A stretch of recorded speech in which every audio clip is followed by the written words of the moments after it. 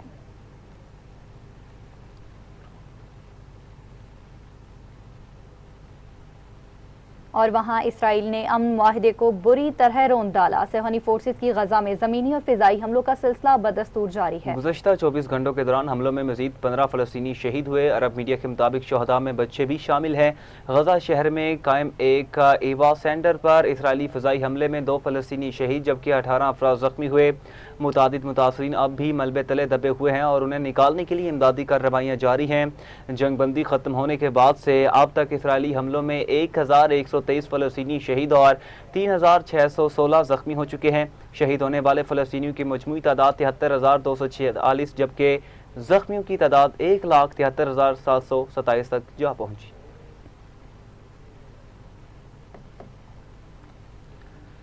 آئی سی سی نے means one day world cup اور T20 world cup کے فارمیٹس میں بڑی تبدیلیوں کی منظوری دے دی ہے۔ انٹرنیشنل کرکٹ کونسل کے مطابق 14 ٹیموں پر مشتمل means one day world cup کے لیے 3 مرحلوں پر مشتمل نیا فارمیٹ متعارف کرایا گیا۔ نئے نظام کے تحت ٹورنامنٹ کے آغاز میں 12ویں، 13ویں اور 14ویں نمبر کی ٹیموں کے درمیان سپر سیریز کھیلی جائے گی، جس کی فاتح ٹیم دوسرے مرحلے میں جگہ بنائے گی۔ دوسرے مرحلے میں 2 گروپس ہوں گے جن میں 6 ٹیمیں شامل ہوں گی۔ ان دونوں گروپس کی ٹاپ 10 اور ٹاپ 3 ٹیموں کے ساتھ مجموعی طور پر ایک بہترین رینکنگ والی ٹیم سپر 7 مرحلے کے لیے کوالیفائی کرے گی۔ سپر 7 مرحلے میں تمام 7 ٹیمیں ایک دوسرے کے خلاف میچز کھیلیں گی۔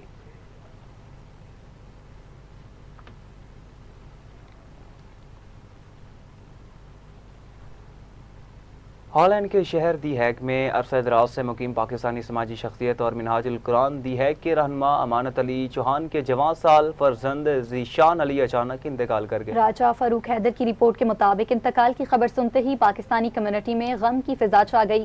مرحوم کی نماز جنازہ منہاج القرآن دی ہیگ کے مرکز میں حافظ نذیر احمد قادری کی اقتداء میں ادا کی گئی، جس میں سینکڑوں پاکستانیوں نے شرکت کی۔ اس موقع پر علامہ حافظ یاسر نسیم، علامہ احمد رضا قادری اور علامہ افتخار چشتی نے موت و حیات کے فلسفے پر خطاب کیا، جبکہ غوثیہ مسجد کے خطیب سید افتخار حسین شاہ نے مرحوم کے درجات کی بلندی کے لیے خصوصی دعا کروائی۔ بعد از ذیشان علی کو دی ہیگ کے مقامی قبرستان میں سپرد خاک کر دیا گیا۔ مرحوم شاہی خاندان سے ملازمت کے سلسلہ میں وابستہ تھے۔ شاہی خاندان نے پاکستانی کمیونٹی کے اتحاد، محبت اور بھرپور شرکت کو سراہا۔ مرحوم منہاج القرآن دی ہیگ سے دینی تعلیم یافتہ، بہترین قاری اور نعت خواں تھے۔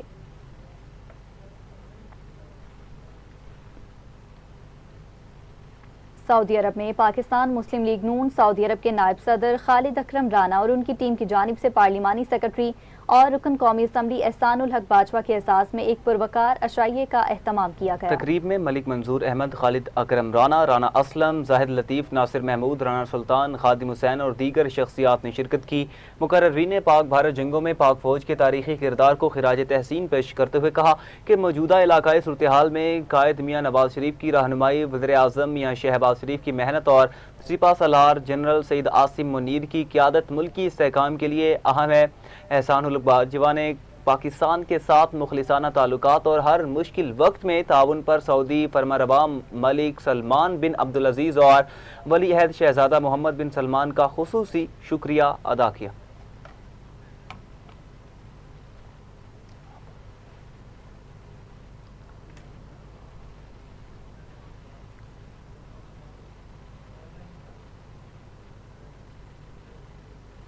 اسی کے ساتھ ہی نیوز اسٹوڈیو سے فی الوقت اتنا ہے۔ مزید خبروں کی تفصیلات اور اپڈیٹس کے لیے دیکھتے رہیے ٹی وی ٹوڈے نیوز۔